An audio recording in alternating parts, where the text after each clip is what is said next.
I will not let you walk through my mind with dirty feet. What's up and welcome to Sam Miller Science, where you're joining me just over a decade into my personal journey of working to bridge the gap between metabolism, macros, muscle, and medicine, all while helping coaches scale the impact that they desire and deserve.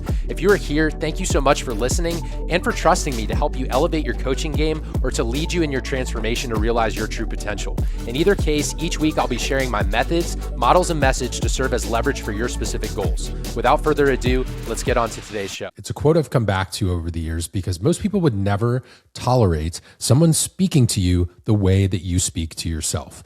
Not occasionally, it's a constant chatter. If you actually listen to your own self-talk, it would probably sound harsher than most Instagram comment sections where you see people with random fake profiles chiming in, and somehow we justify it. We think, oh, I'm just being disciplined, but it's actually none of those things. It's conditioning from that constant chatter that's always running in the background every single day. And this isn't actually a new problem. Every culture has tried to describe it. There's parables and stories and ancestral tales. Even cartoons have the two different characters sitting on the shoulder. It's the idea of an inner critic versus an inner advocate. Different language, same experience. The idea is that there's voices inside of us, but they don't have equal influence. One always ends up in charge eventually. One of the oldest ways that this idea shows up is in the story of two wolves. A grandfather explains to his grandson that inside every person there's two wolves, but they're in constant conflict. One represents fear, anger, insecurity, resentment, ego. One is more calm, courageous, compassionate, and speaks the truth. The grandson always asks, Grandpa, which one wins? And the grandfather responds that it's the one you feed.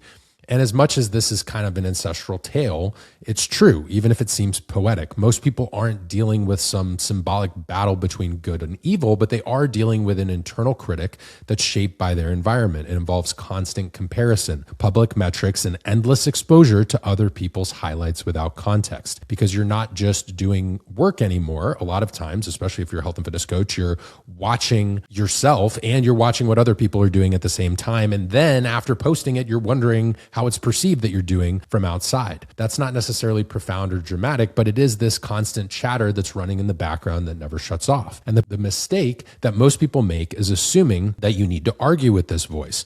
You really don't. You actually starve it. And the inner critic isn't always persuaded by logic or reassurance. It comes down to patterns and specifically your ability to follow through, because this is actually the root of where confidence comes from. And it's rarely talked about in this way. Because confidence isn't just a belief system or chanting affirmations, and it's not something you can convince yourself or just twist your arm into doing. It's a byproduct of proof and specifically evidence from your behaviors. So your brain is always evaluating this one thing, right? It's this pertinent question. Can I trust this person? But the person it's evaluating is you. And so even in a small way, when you take action, every time you deposit a little bit of trust. And when you don't, you actually erode it. There's no morality attached to this. It's more mechanical in nature. And people in their fitness journeys and even coaches tend to struggle with this more than most people. And it's not because they lack discipline or self-awareness, but it's a lot of times because of the role that they're in. So health and fitness coaches especially live in this state of outward focus. And I'd argue that people focused on their health and fitness and weight loss fall into this case too, but coaches are holding space for other people consistently. And a lot of times they postpone structures for themselves because of the support they're providing for others. Results are visible, opinions are visible, feedback shows up, whether you ask for it or not, whether that be on social media or with your clients. And this creates a strange split where you can be confident and even effective, but you feel perpetually behind. And that's the pressure that comes with being a coach. You're expected to have it all together and put on a smile and be consistent and be the example, when the reality is that it doesn't always perfectly match the expectation. Then the internal critic's going to get louder. Not because you're failing, but because the gap feels threatening to the identity that you're trying to uphold. And unlike clients, many coaches don't actually give themselves a system for building trust internally. Instead, they just let that voice chatter on. You'd never tell a client to rely on motivation or belief alone. You'd give them small, executable actions that create proof each and every day. But internally, that logic often gets abandoned, especially for health and fitness professionals. So self-judgment replaces self-evidence. And that's why this micro progress matters. It's why you tell your clients to go to bed on time and go for a morning walk, not because it always looks good or because it's pretty or sexy, but because it's repeatable. That short walk you actually take makes you feel better, builds confidence. It's a promise that you kept to yourself when no one's watching. Those moments don't feel like much, but they snowball, they accumulate and compound into something really meaningful. And that's credibility with yourself. It's your reputation, and it completely changes that internal dialogue and hierarchy. So when there's a consistent track record of follow through, that critic loses leverage. Not because it disappears entirely or that you don't have a troll in your mind ever, but there's just less ambiguity to exploit. And there's less room to question your reputation with yourself and your reliability. If you routinely break promises to yourself, the critic doesn't need to invent a narrative. The pattern does this work for the troll. So it's not about willpower, and it's not about being hard on yourself. It's about alignment between your actions and your intentions, right? We can align the actions and intentions, confidence grows quietly. And when you don't, self-doubt and that inner troll just fills the gap. So negative self-talk feels real because it often started as protection or conditioning. It was maybe someone else's voice that stuck around longer than it should have, or because of environmental cues or conditions. But understanding that can create context, but it doesn't create change. Change actually comes from proof. It's not always this massive declaration or like a New Year's resolution. It's not from motivation, but just simple proof and small little bits of evidence that stack up over time. Because the internal critic rarely just vanishes completely. It looks for opportunities to come back in the picture at any time. It's like a really annoying backseat driver or like a shotgun driver who's like criticizing which Google Maps route that you took, and oh, well, that light was yellow. Why did you go through it? So it's just going to keep coming back tomorrow and then the day after that. And so you have to feed the part of you that follows through, and you have to starve the part that feeds on inconsistency and just lives in this gap, right? That troll is going to be there. But for many of you, you've let that troll, you've fed it so much. It is this fat, chunky little troll that is in your mind who's worse than anyone's Instagram or social media comment section. And that's not fair to yourself, right? Would you ever do that to your best friend or your brother or your sister, your parents, or a client of yours? Or if you're a parent who has children, you would never speak to your children that way. I thought of this example recently too, right? The quote that I started with today is, "I will not let you walk through my mind with your dirty feet." I think that's actually a Gandhi quote. And think about it from a very basic, like non-emotional perspective. I recently had some workers who were helping out with stuff around the house. You know, anytime you're doing like construction or different projects, right? You put stuff down on the floor to prevent people's dirty shoes from getting all over your house, or you got the little booties that you can slip on over the boots.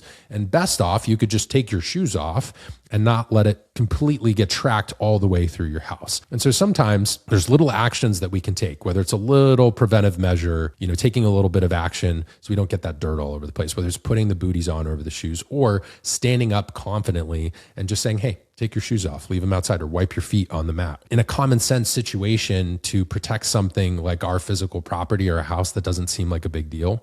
But people neglect to do that all the time when it comes to this constant voice and this chatter in their mind. So stand up for yourself and do something today that creates that small evidence.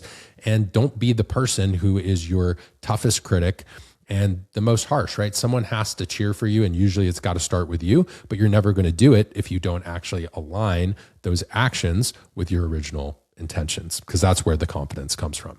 If you enjoyed today's episode, please share it. If you are watching on YouTube, hit that thumbs up, hit the notification bell, and subscribe for future episodes. If you're on Spotify or Apple Podcasts, one thing that goes a really long way in supporting the show is a 5-star rating and review, or you can post this on social media and tag me in your Instagram stories. I'm Sam Miller Science on just about every major platform. So if you don't hang out on Instagram, but you post somewhere else, you can tag me there as well. I appreciate you guys tuning in. This episode is going to be intertwined with anything related to goal setting, anything related to resolutions, and just accomplishing anything great in your life, because we're all going to have a little bit of self-doubt creep in from time to time. And we could all use that little recipe to have enough evidence to overcome it and keep working towards something big. I appreciate you guys, and I will talk to you. Continue to pay it forward so that this information ends up in the hands of those who are trying to make a positive difference in the world.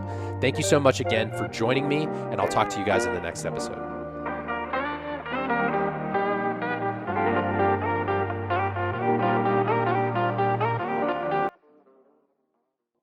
This show is designed to help you translate complex nutrition, fitness, and physiology concepts into leverage for your clients' goals or your own personal goals. This podcast is for online education, meaning this podcast is for general informational purposes only and does not constitute the practice of medicine, nursing, or other professional healthcare services, including the giving of medical advice. And no doctor-patient or coach-client relationship is formed through listening to this episode. The use of information in this podcast and the show notes or the reliance on the information provided is done at the listener's own risk. The content of this podcast is not intended to be a substitute for professional medical advice, diagnosis, or treatment, and is for educational purposes only. Always consult your physician before beginning any exercise program, and users should not disregard or delay in obtaining medical advice for any medical condition they may have and should seek the assistance of their healthcare professionals for any such condition. By accessing this podcast and any other episode, the listener acknowledges that the entire contents and design of this podcast are the property of Oracle Athletic Science and should not be used or retransmitted without permission of Oracle Athletic Science. This is protected under U.S. and international copyright and trademark laws. Except as where otherwise provided herein, users of this podcast may save and use the information contained in this podcast only for personal or other non-commercial educational purposes. No other use, including without limitation, reproduction, retransmission, or editing of this podcast may be made without prior written permission of Oracle Athletic Science and Sam Miller, which may be requested through the contact information in the show notes. By accessing this podcast, the listener acknowledges that Oracle Athletic Science makes no warranty, guarantee, or representation as to the accuracy or sufficiency of the information featured in this podcast, and coaches and listeners understand that this information may change over time with different research and anecdotal practices in the field. It is the listener's responsibility to stay up to date on this information. As always, this show is designed to help you, and I appreciate you listening to every episode. Simply understand it's for general informational and educational purposes, and we'll talk to you in the next episode.